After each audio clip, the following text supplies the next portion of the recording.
मित्रांनो, आज नवीन वर्ष चालू होते। 2024 जाते आणि 2025 येते। खरं सांगते मित्रांनो, 2024 मध्ये जे काही वाईट घडलं असेल तर ते विसरून जावा। कोणावर रागवला असाल, कुठल्या मित्रमैत्रिणींना काही कारणास्तव बोलत नसाल, पण मला एक नक्की सांगावंच वाटतं मित्रांनो, जसं आपण नवीन वर्ष येणार म्हणून सगळं काही विसरून पार्टी करतो ना, तसंच सगळी भांडणं विसरून सगळ्यांनी एकत्र या। सगळ्या मित्रांनी एकमेकांना माफ करा, एकमेकांना मिठ्या मारा, चुकलो रे भावा मी असं म्हणा, आणि मग बघा तुमचा तो मित्र सगळं काही विसरून तुम्हाला मिठी मारल्याशिवाय राहणार नाही। पण मित्रांनो, या नवीन वर्षाची सुरुवात आपल्या माय बापापासून करा।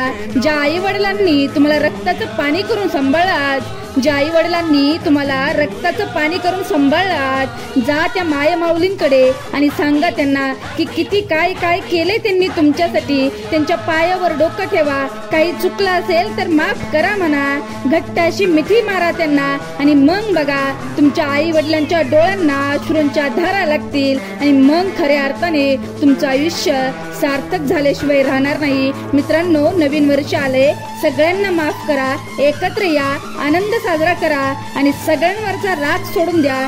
सगळ्या मित्रांनी, सगळ्या भावा बहिणींनी एकत्र या आणि आनंद साजरा करा। पण मित्रांनो, या सगळ्याची सुरुवात मात्र तुमच्या घरात असलेल्या त्या पांडुरंगापासून करा, त्या ईश्वरापासून करा, म्हणजेच तुमच्या आई वडिलांपासून करा।